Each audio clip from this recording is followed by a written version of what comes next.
Okay guys, so ito pa rin yon si Realme 5, no?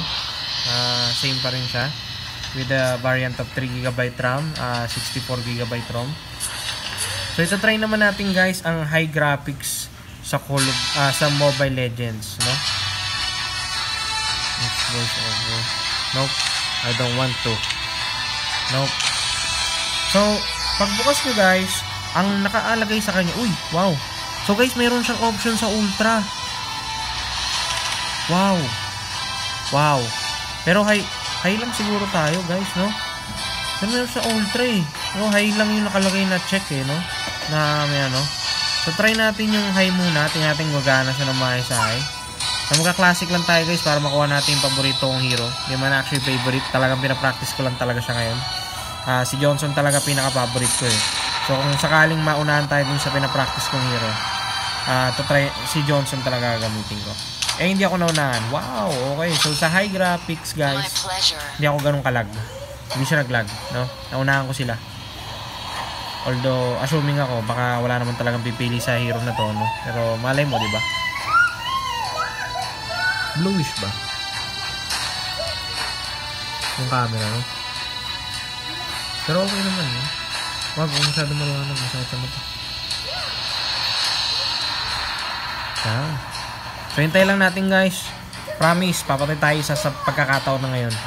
Dahil hindi naman talaga ako magaling sa Call of Duty. So, tapos naglalag pa kanina. So, wala talaga akong papatay doon. Talaga tiniglang natin yung kagandahan ng high graphics or very very high. Well, alam nyo naman siguro na yung mga low graphics ni Call of Duty. No? Pero ang galing, no? May alon. No? Natuwa lang ako. So, ito naman ang high graphics ni Mobile Legends. Saka na natin yung Ultra siguro. Susundan ko to ng Ultra pagkatapos ng game na to. Tingnan lang natin kung kaya pa yung high. Kung wala pang lag or I think may mga drop frames na mangyayari dito sigurado. Siguro, abot lang to ng mga 29 to 30 drop. To 29 to 30 frames per second. Most likely. So, try natin. We have a 62% bat. So, kanina naglaro tayong Call of Duty. Actually, ito kagad sinunod natin. Parang nasa ilang percent ba tayo? So, makikita nyo naman yung unang nilaro kong Call of Duty. So, ngayon, 62% siya. So, tingnan natin ilang mabawas sa battery pagka nilaro natin itong Mobile Legends dito. Mga ngalay ka talaga dito. Matagal-tagal ka. So, guys, tingnan nyo na rin yung buo ko. Yan yung aking build. Napaka-basic. Basic na basic, guys. Sana naman di ako gawan sa nito. Sa farm. Okay, so farm tayo. Okay, let's do this. So, dahil kada-download ko lang nito, guys, yan yung lumalabas na mga creeps sa farm. No? Oops, sorry. Pindot ko kagad.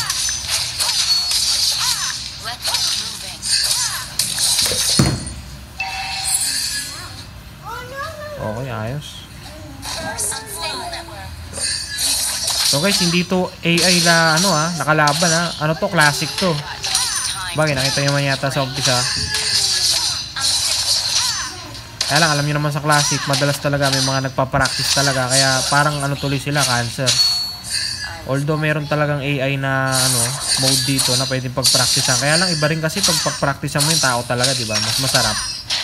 Sarap sa pakiramdam na alam mong magaling ka dahil tao yung kalaban. So guys, wala pa ako level 4 eh. So, pa level 4 lang tayo saglit bago tayo pumatay ng isa.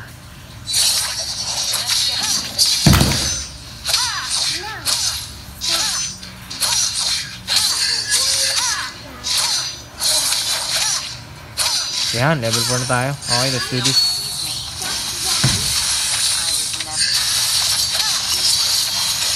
Oh, sayang.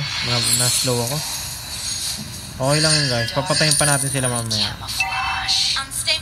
Tower hug yung mga yan sigurado. Ngayon, tower hug yung mga yan. So, guys, ito, matic. Medyo mahirap patayin yan, no? Hello! Daan lang.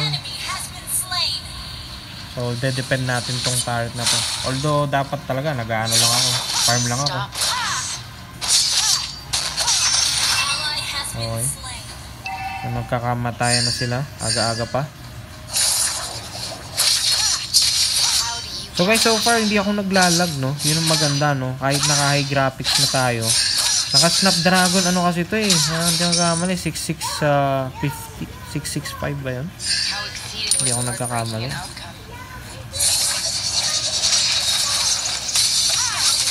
Uy, malapit siya na. Sayang, may tower. Patay tayo. No? Sorry guys. Nahila ako sa tower. Sorry.